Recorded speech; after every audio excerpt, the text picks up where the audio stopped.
સુરતના મોટા વરાછામાં મનસુખ માંડવિયાની સભા પૂર્ણ થયા બાદ સ્થાનિક લોકોએ ભાજપના ઉમેદવારો અને નેતાઓને ઘેરી લીધા હતા. લોકોએ સવાલ કર્યો કે વર્ષોથી તેઓ ભાજપના કટ્ટર સમર્થક છે, છતાં વિસ્તારમાં પતરાના ગેરકાયદેસર ડોમની સમસ્યા શા માટે દૂર થતી નથી.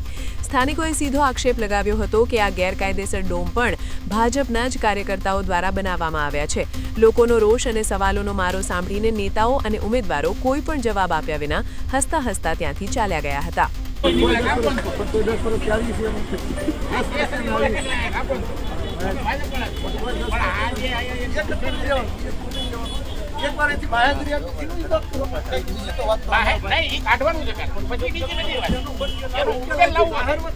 પછી મત આપવાનો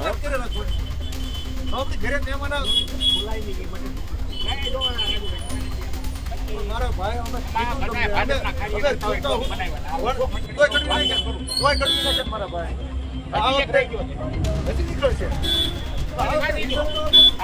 વચન આપી રહ્યા હતા તમે આટલા ડોમ કાઢ નાખો, વચન આપી તો જીતાડશે. એની વાત દર વખતે નહીં. હવે તમે નવું વચનમાં કહી છે કે આવશે આપણે ડબલ વાર એક વાત કરતા